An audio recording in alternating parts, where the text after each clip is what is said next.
Average atomic mass, ये topic some basic concepts of chemistry का है विच इज़ मोस्ट इम्पॉर्टेंट।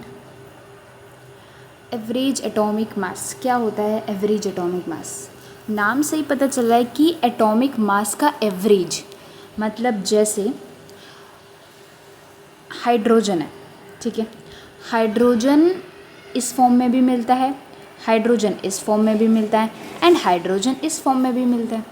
सो इसका मास क्या हुआ? इस आइसोटोप का मास 1 हुआ, इस आइसोटोप का मास 2 हुआ एंड इस आइसोटोप्स का मास 3 हुआ। तो अगर हम एवरेज ले इन तीनों आइसोटोपिक मास का तो आएगा 1.008, ठीक है। तो अगर कहीं पर भी किसी भी एलिमेंट के आइसोटोप्स एग्जिस्ट करते हैं तो उस केस में हम कौन से आइसोटोप का मास लें? अगर हमें सपोज गिवन है, ये पर्टिकुलरली आइसोटोप गिवन है तो हम इसका मास 2 लेंगे। लेकिन अगर हमें सिर्फ हाइड्रोजन गिवन है, जैसे वाटर में सिर्फ हाइड्रोजन गिवन है ना, तो हमें तो नहीं पता ये कौन से वाला आइसोटोप है, तो इसलिए हम मॉलिक्यूल्स में जो एटॉमिक मास लेते हैं वो एवरेज एटॉमिक मास लेते हैं। तो अगर कहीं पर भी आइसोटोप्स एग्जिस्ट करते हैं किसी भी एलिमेंट्स के, हम उनके एवरेज एटॉमिक मास निकालते हैं एंड उसी को हम रेफ़र करते हैं मॉलिक्यूलर मास फाइंड आउट करने में। तो एवरेज एटॉमिक मास कैसे निकलता है? हमें क्या करना है? आइसोटोपिक मास में मल्टीप्लाई करनी है उसकी अबंडेंस की, कि वो कितना % मिल रहा है, डिवाइडेड बाय 100, और ये हमें ऐड करना है, यानी कि समीशन इज़ ऐड। मतलब जैसे बहुत सारे आइसोटोप्स है तो एक आइसोटोप का आइसोटोपिक मास, उनकी अबंडेंस, प्लस दूसरे आइसोटोप का मास, उसकी अबंडेंस, प्लस तीसरे आइसोटोप का मास इनटू उसकी अबंडेंस डिवाइडेड बाय 100। देखो जैसे क्लोरीन के 2 आइसोटोप्स है, क्लोरीन 35 एंड क्लोरीन 37। अब यहाँ पर दे रखा है कि इसका एवरेज एटॉमिक मास है 35.5, लेकिन यहाँ पे मैं अबंडेंस पूछी गई है क्लोरीन 35 की, कि क्लोरीन 35 कितना एग्जिस्ट करता है, ठीक है। सो देखो डायरेक्ट क्वेश्चंस भी पूछा जा सकता है कि आइसोटोपिक मास दिया, अबंडेंस दी, आपको एवरेज एटॉमिक मास बताना है। लेकिन अगर क्वेश्चंस को और अच्छे लेवल का बनाना है तो क्या होगा? एवरेज एटॉमिक मास दे दिया जाएगा, आपको आइसोटोपिक मास भी पता चल जाएगा क्योंकि आइसोटोप्स पता होंगे आपको, अबंडेंस पूछ ली जाएगी, तो कुछ भी पूछा जा सकता है, या तो एवरेज एटॉमिक मास या फिर आइसोटोपिक मास या फिर अबंडेंस। सो अबंडेंस निकालनी है क्लोरीन 35 की।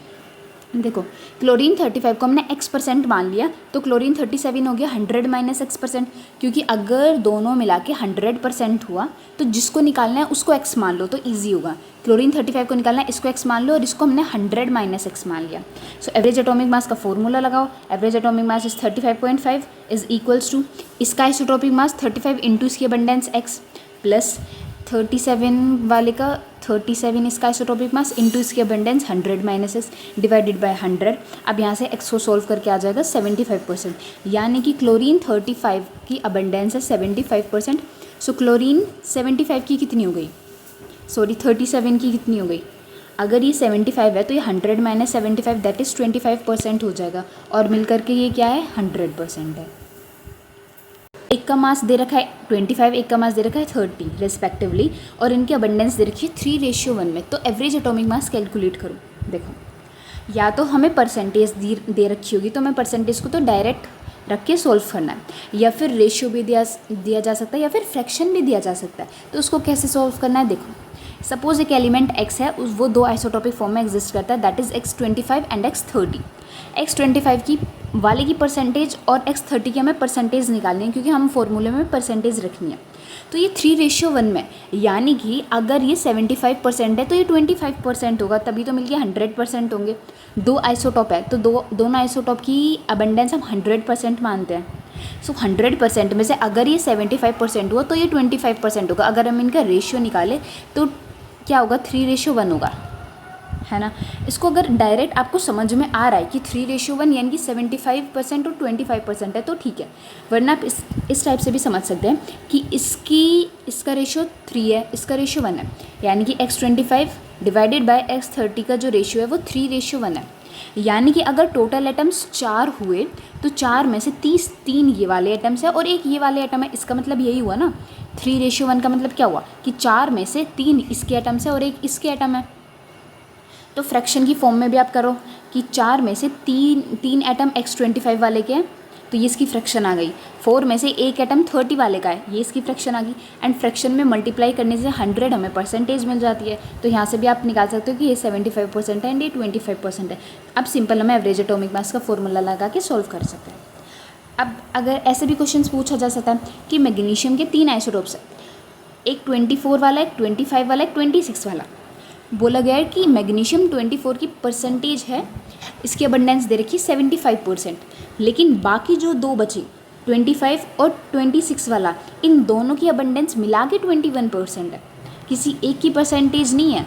इसकी अकेले की 79 है, इन दोनों की मिलाकर के 21% है।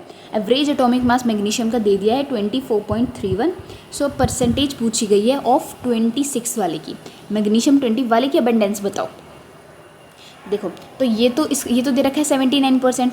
अगर इन दोनों को मिला के 21% है, जिसकी पूछी गई है उसको x मानते हैं। मैग्नीशियम 26 वाले की पूछी गई है, इसको x मान लिया कि मैग्नीशियम 26 वाले की परसेंटेज है x%। सो मैग्नीशियम 25 वाले की कितनी हो जाएगी 21 माइनस x, क्योंकि हम 20 और ये दोनों मिला के क्या है 21% है ना। मैग्नीशियम 26 वाला अगर x% है, ये कितना होगा 21 माइनस x, तभी तो ये दोनों मिल करके 21% बैठेंगे। तो बस अब सिंपल से एवरेज एटॉमिक मास का फॉर्मूला लगा लेना। यहाँ पे इसका एवरेज एटॉमिक मास इंटू 24, इसकी अबंडेंस इंटू 25 वाले की abundance that is 21 minus x, फिर प्लस 26 इंटू 26 वाले की abundance that is x divided by 100। अब यहाँ से x ईजिली आप सोल्व कर सकते हो और x की जो वैल्यू होगी वही होगा हमारा अबंडेंस ऑफ मैग्नीशियम 26।